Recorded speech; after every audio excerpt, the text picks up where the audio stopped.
Dear student, आज हम एक बहुत ही इम्पोर्टेंट जो है वो सीरीज़ शुरू कर रहे हैं। ये इम्पोर्टेंट सीरीज़ इसलिए भी है कि आजकल जो नया कॉन्सेप्ट है जिसमें आपको पता है अंडरस्टैंडिंग बेस्ड क्वेश्चंस हैं, नॉलेज बेस्ड क्वेश्चंस हैं और एप्लीकेशन बेस्ड क्वेश्चंस हैं, तो उनको समझने के लिए ये आपको बहुत ज़्यादा हेल्प करेगा। तो आज हम चैप्टर 15 से शुरू कर रहे हैं। जैसे कि आप सब जानते हैं कि बोर्ड में चैप्टर 15 से एक MCQs आता है, कभी 2 आते हैं। लास्ट ईयर एक आया था। तो इसी तरह से शॉर्ट क्वेश्चन जो तीनों थे वो तीनों के तीनों अंडरस्टैंडिंग बेस्ड, यानी कि जिनको हम कंसेप्चुअल क्वेश्चंस कहते हैं या अंडरस्टैंडिंग क्वेश्चंस कहते हैं, वो इसमें से आते हैं।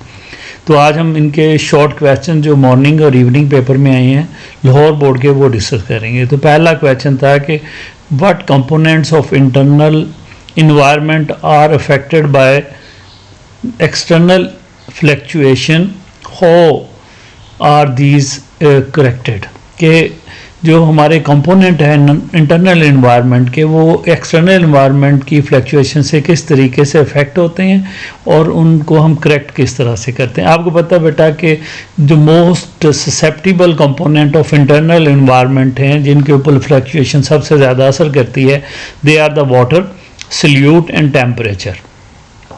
अब इन तीनों मैकेनिज्म के लिए हमारी बॉडी के अंदर एक सिस्टम है जिसको हम होम्योस्टेसिस कहते हैं, और इसके साथ साथ जो है वो नाइट्रोजनियस वेस्ट प्रोडक्ट्स हैं। अब इनके लिए 3 मैकेनिज्म हमारी बॉडी में होते हैं जो इन अफेक्टेड इन्वायरमेंट जो हैं, यानी कि इन वेस्ट मटेरियल्स जो कि नाइट्रोजनियस वेस्ट हैं, उसके लिए एक्सक्रीशन का प्रोसेस है। टेम्परेचर के लिए थर्मो रेगुलेशन है, और वाटर जो और सॉल्ट्स जो हैं या सॉल्यूट जो है उसके लिए ऑस्मो रेगुलेशन जो है वो टेक प्लेस होती है। तो सबसे पहले ऑस्मो रेगुलेशन है, mechanism of regulation generally between organism and it's environment, जिसमें सॉल्यूट गेन या लॉस होता है और इसी तरह से वाटर भी लॉस या गेन होता है। तो इस तरह मैकेनिज्म को हम ऑस्मो रेगुलेशन कहते हैं। सेकंड एक्सक्रीशन है, the mechanism which eliminate nitrogenous waste product, और ये एक्सक्रीशन कहलाता है। थर्ड जो था करेक्शन का मेथड, वो थर्मो रेगुलेशन है, maintenance of the internal temperature with in a tolerable range is design as thermoregulation. तो ये 3 मैकेनिज्म हैं जो इंटरनल इन्वायरमेंट जिनमें फ्लैक्चुएशन हो सकती है, वो वाटर, सॉल्यूट, टेम्परेचर और नाइट्रोजनियस वेस्ट प्रोडक्ट्स हैं। नेक्स्ट क्वेश्चन जो है, what may happen to a cell when placed in a hypotonic environment than in a hypertonic environment। आपको पता है कि हाइपोटोनिक जो इन्वायरमेंट होती है वो एक ऐसी इन्वायरमेंट है जिसमें वाटर कंसनट्रेशन आउटसाइड, यानी कि जो सोल्यूशन है या आउटर इन्वायरमेंट है, वो डिल्यूट होती है, जबकि सेल की जो इन्वायरमेंट है वो कंसनट्रेटेड होती है।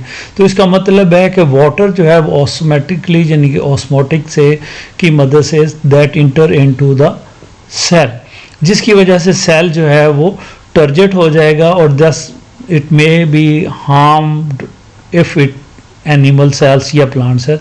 तो ये हार्म भी हो सकता है। जैसे आपको पता है अगर हम हाइपोटोनिक में इन्वायरमेंट में रेड ब्लड सेल्स जो हैं उनको बॉडी से बाहर रखते हैं तो वो बर्स्ट हो जाते हैं, यानी कि हीमोलाइसिस का प्रोसेस हो जाता है। तो इसका मतलब सेल जो है टर्जेट हो जाएगा। जब हम सेल को प्लेस करेंगे इन ए हाइपरटोनिक इन्वायरमेंट, जिसकी कंसंट्रेशन जो इन्वायरमेंट की वो ज़्यादा होगी और उसके निस्बत में जो सेल की इन्वायरमेंट होगी वो डिल्यूट होगी, तो लिहाजा water will loss from the cell. It mean कि वाटर जो है वो सेल से बाहर निकलेगा हाइपोटोनिक इन्वायरमेंट में, क्योंकि बाहर वाटर की कंसंट्रेशन कम है, सेल के अंदर हायर कंसंट्रेशन है, पोटेंशियल ज़्यादा है।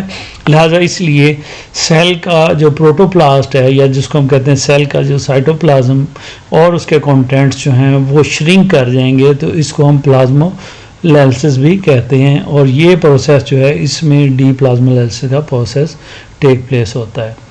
तो to prevent the situations, osmoregulation cell के अंदर इनको किस तरीके से कंट्रोल करते हैं, यानी कि नेचुरल मैकेनिज्म में प्लांट और एनिमल उसके लिए कौन सा मैकेनिज्म इम्प्लाई करते हैं, तो वो ऑस्मो रेगुलेशन का होता है। How animal of hypotonic environment osmo regulate, give examples. आप देखें कि ऑस्मो हाइपोटोनिक इन्वायरमेंट, अभी हमने पहले भी बात की कि एक ऐसी इन्वायरमेंट जिसमें वाटर कंसंट्रेशन जो है वो ज़्यादा होगी, जबकि solute concentration as compare to the cell या ऑर्गेनिज्म जो है उसकी बॉडी कंसंट्रेटेड होगी, जबकि आउटर इन्वायरमेंट जो है वो डिल्यूट होगी। लिहाजा इस सूरत में क्या होगा कि हाइपोटोनिक इन्वायरमेंट के अंदर सेल को वाटर, जो एक्स्ट्रा वाटर उसकी बॉडी में गया है फ्रॉम हाइपोटोनिक इन्वायरमेंट, उसको एक्सेसिव वाटर को डिस्चार्ज करना है, रिमूव करते हैं। तो animal whose body fluid concentration differ notably of outside environment actively regulate to discharge water in the hypotonic environment. अब उसके लिए बॉडी, क्योंकि ऑस्मोटिक फ्लडिंग कंडीशंस होती है, लिहाजा दे लॉस द वाटर, तो उसको भी मेंटेन करना है। अब जो माइक्रोस्कोपिक ऑर्गेनिजम्स हैं लाइक प्रोटोजोन्स, अमीबा और पैरामीशियम, इनकी बॉडी में कॉन्ट्रैक्टाइल वैक्यूल होता है जो इस मैकेनिज्म को रेगुलेट करता है। ठीक है, ये इसमें है, ये अमीबा है और ये पैरामीशियम है। इसी तरह से जो फिशेस हैं, जो कि फ्रेश वाटर फिशेस हैं, तो उन्होंने क्या करना होता है, सॉल्ट कंटेनिंग फूड इस्तेमाल करती हैं ताकि वो सॉल्ट जो लॉस हो रहे हैं उसको जो है वो मेंटेन कर सकें। They do not drink water, पानी नहीं पीती, लिहाजा जो उनके अंदर लार्ज अमाउंट ऑफ वॉल्यूम जाता है उसको डिल्यूट यूरिन की सूरत में किडनी की मदद से फिल्टर करती हैं, और इसी तरह से दे अपटेक साल्ट बाय गिल्स। तो ये तमाम मैकेनिज़म्स हैं जिसकी मदद से ये ऑर्गेनिज्म जो हैं वो अपने आप को हाइपोटोनिक इन्वायरमेंट के अंदर अपने आप को ऑस्मो रेगुलेट करते हैं। तो ये फ्रेश वाटर फिशेस हैं, उनकी मदद से uptake of salt by gills and skins, large volume of dilute urine, क्योंकि उनको वाटर को एक्सक्रीट करना होता है। Justify the statement excretion of uric acid in some terrestrial animal is an adaptation to conserve water। जैसे आपको पता है कि ये जो ऑर्गेनिजम्स होते हैं ये यूरिक एसिड सिक्रीट करते हैं, इनको हम यूरकोटेलिक एनिमल्स, और ये जो मैकेनिज्म है यूरियोटेली कहलाता है।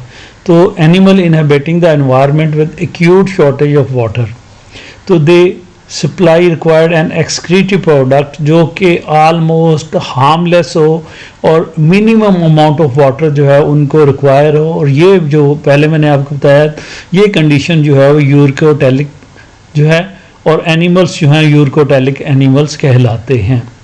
तो इसमें only 1 ml of water required to eliminate 1 gram of nitrogen, not uric acid, 1 gram of nitrogen in the form of uric acid. इसमें बर्ड्स हैं, इंसेक्ट्स हैं, मैनी रेप्टाइल्स और लैंड स्लेन्स वगैरह इसकी एग्जांपल्स में आते हैं। फिर जो जनरली हम बात करते हैं यूरकोटेली और यूरियोटेली जो है, ये दो कंडीशंस हैं या दो एवोल्यूशनरी एडॉप्टेशंस हैं इन द देयर हैबिटेट्स। तो ये तमाम ऑर्गेनिजम्स हैं इसके एग्जांपल में जो कि इस कैटेगरी के अंदर आते हैं। ये रेप्टाइल्स हैं इसमें ज़्यादा, ये बर्ड्स हैं, ये लैंड स्नेल है, ये तमाम इंसेक्ट्स की डिफरेंट वैराइटीज़ जो हैं उसमें शामिल होती हैं। The next question is animal excrete nitrogenous waste with digestive faeces, give example and significance of this adaptation. तो ये क्वेश्चन आपको पता है कि आर्थ्रोपोड से तल्लुक़ रखता है। तो आर्थ्रोपोड्स जो हैं उनकी एग्जाम्पल हम लेंगे, क्योंकि आर्थ्रोपोड्स जो हैं ये टेरेस्ट्रियल आर्थ्रोपोड्स जो हैं they are the only the organisms which where the digestive system जो है that is connected with the excretory system. Kingdom plant animalia के अंदर कोई और ग्रुप जो है वो शामिल नहीं है, यानी कि किंगडम एनिमिलिया के अंदर जितने भी एनिमल्स हैं उन तमाम एनिमल्स में ये वाहद एक फाइलम है जिसके अंदर डाइजेस्टिव सिस्टम और नाइट्रोजनियस वेस्ट प्रोडक्ट जो है यानी कि एक्सक्रीटरी सिस्टम जो है ये आपस में एक दूसरे के अंदर कनेक्टेड हैं। और इनका जो excretory system है that consists of small suspended tubular structures, Malpighian tubules कहलाती हैं। ये Malpighian tubules जो हैं जो हीमोलिम्फ है इनका जो body cavity half filled body cavity होती है उसमें से excretory प्रोडक्ट्स जो हैं उनको रिमूव करती हैं और ये इस जगह पे यानी कि इसकी जो गट है उसके साथ जाके कनेक्टेड होती हैं, मिड गट और हाइंड गट के दरमियान में। ये इनका ये डाइजेस्टिव सिस्टम है और ये मैलपीजियन ट्यूब्यूल्स हैं और ये बॉडी कैविटी है। तो ये मैलपीजियन ट्यूब्यूल्स को अगर हम देखें तो ये बेसिकली ब्लाइंड ट्यूब्यूल्स होती हैं जो कि क्लस्टर्स की सूरत में या बंच की सूरत में बॉडी के अंदर प्रेजेंट होती हैं और ये वहाँ से एक्सक्रीटिव प्रोडक्ट्स जो हैं उनको फिल्टर करती हैं, रिमूव करती हैं, अब्जॉर्ब करती हैं फ्रॉम द ब्लड, जो कि हेमोलिम्फ कहलाता है इनका, क्योंकि इनके ब्लड में रेड ब्लड सेल्स एब्सेंट होते हैं, तो लिहाजा साइनस के अंदर हीमोलिम्फ जो है। और दूसरा अहम करैक्टरिस्टिक इनका आपको पता है कि ये ओपन सर्कुलेटरी सिस्टम होता है, तो लिहाजा साइनस के अंदर ही ब्लड जो है वो मूव कर रहा होता है और साइनस के अंदर ही ये ब्लाइंड जो ट्यूब्यूल्स हैं ये प्रेजेंट होती हैं। तो सिग्निफिकेंस क्या है कि इनकी सिग्निफिकेंस ये है कि एक्यूट शॉर्टेज ऑफ वाटर जो है उसमें ये सर्वाइव करते हैं ऑर्गेनिज्म, तो लिहाजा इनका वेस्ट प्रोडक्ट भी आपको पता है यूरिक एसिड होता है, जो इससे पहले वाले क्वेश्चंस के अंदर हमने डिस्कस किया। नेक्स्ट क्वेश्चन है, how land animals trap A thick layer of air around the body, give its significance. ये भी लाहौर बोर्ड का क्वेश्चन है। तो आप देखें मोस्ट लैंड मैमल्स जो हैं उनकी बॉडी के ऊपर आपको पता है हेयर्स मौजूद होते हैं। ये क्या करते हैं, जब कोल्ड होता है, सर्दी होती है, तो दे एलिवेट देयर हेयर्स। ये देखें आपको नज़र आ रहे हैं ये डिफरेंट एनिमल्स, तो इनकी बॉडी के हेयर्स जो हैं ये इरेक्ट फॉर्म में मौजूद होते हैं। तो ये दे राइज देयर फर का मतलब है उनके ऊपर जो हेयर्स होते हैं उनको ये जो है वो राइज कर लेते हैं, एलिवेट कर लेते हैं, लिहाजा इसके के अंदर जो है वो एयर ट्रैप हो जाती है जो कि स्टेल एयर की सूरत में होती है। लिहाजा that air act as a insulator between the animal skin और उसकी सराउंडिंग के दरमियान में वो एक इंसुलेटर के तौर पे एक्ट करती है, जिससे ये कोल्ड कंडीशंस में अपने आप को अडॉप्ट कर लेते हैं।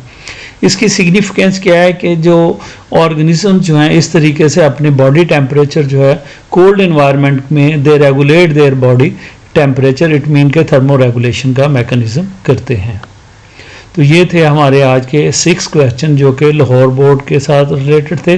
तो उम्मीद है आप वॉच करेंगे और वॉच करते रहेंगे। इंशाल्लाह नेक्स्ट के अंदर हम की दूसरा बोर्ड जो है उसमें इस साल के जिनके 22 के क्वेश्चन जो हैं उनको सिलेक्ट करेंगे और आपके साथ डिस्कस करेंगे। Thank you very much.